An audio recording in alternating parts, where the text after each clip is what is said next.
যশোরের অভয়নগরে আবারও সড়কে ঝরল একটি তাজা প্রাণ। ট্রাকের চাপায় প্রাণ হারালেন এক নিরীহ বৃদ্ধ পথচারী। সোমবার ২ ফেব্রুয়ারি দুপুরের ব্যস্ত সময়ে যশোর খুলনা মহাসড়কে এই মর্মান্তিক দুর্ঘটনাটি ঘটে।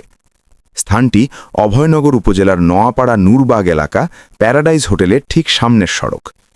নিহতের নাম ইয়াকুব আলী মোল্লা, বয়স ৭৯ বছর। তিনি উপজেলার সরখোলা গ্রামের বাসিন্দা এবং মৃত গোলাম মোহাম্মদ মোল্লার ছেলে। প্রত্যক্ষদর্শী ব্যবসায়ীরা জানান, সোমবার দুপুর 12:30টার দিকে খুলনাগামী একটি ট্রাক, যার নম্বর যশোর ট115052, হঠাৎ করে নিয়ন্ত্রণ হারিয়ে ওই বৃদ্ধ পথচারীকে চাপা দেয়। ভয়াবহ সেই দৃশ্যে ঘটনাস্থলেই প্রাণ হারান ইয়াকুব আলী মোল্লা।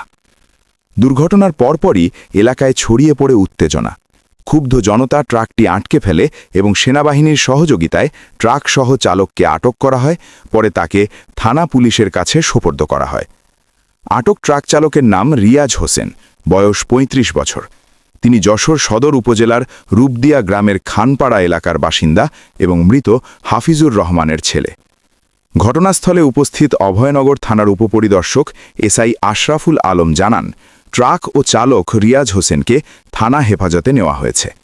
এদিকে নোয়াপাড়া হাইওয়ে থানার ভারপ্রাপ্ত কর্মকর্তা ওসি ফজলুল করিম বলেন, নিহত পথচারীর মরদেহ উদ্ধার করা হয়েছে। দুর্ঘটনার প্রায় ৩০ মিনিট পর মহাসড়কে যানবাহন চলাচল স্বাভাবিক হয়। এ ঘটনায় আইনগত ব্যবস্থা প্রক্রিয়াধীন রয়েছে। স্থানীয়রা বলছেন, যশোর খুলনা মহাসড়কের এই অংশে প্রায়ই দুর্ঘটনা ঘটে।